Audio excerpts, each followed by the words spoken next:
Now, before that trial that forever changed his reputation, Simpson had been a sports hero, a football star from right here in the Bay Area.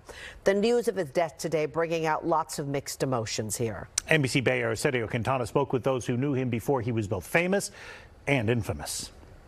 Suspect may be driving a white or light-colored Ford Bronco. The images of a white Ford Bronco driving down the freeways of Los Angeles in June 1994. Disturbing images of the double murder scene of Nicole Brown Simpson and her friend Ron Goldman in Brentwood. Then an acquittal after what became known as the trial of the century. If it doesn't fit, you must acquit.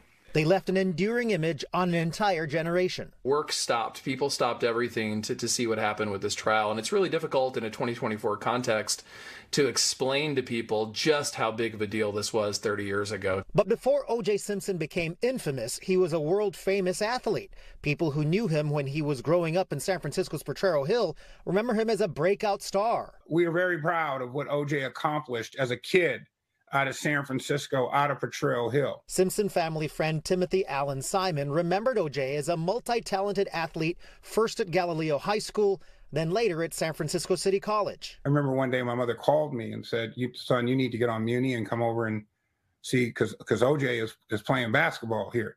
OJ was a City College student at the time, but he was so famous. From City College, OJ was recruited to USC, where he won the Heisman Trophy.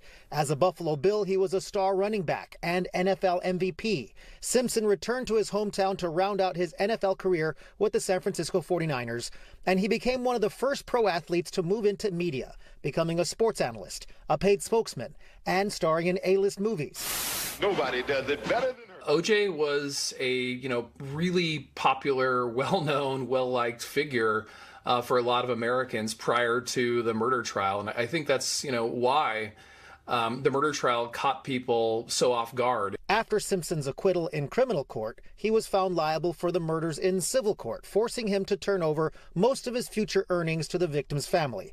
Years later, he was tried and convicted in Las Vegas of armed robbery and kidnapping, serving nearly 9 years in prison. In today's announcement of his death, his family revealed he had been battling cancer.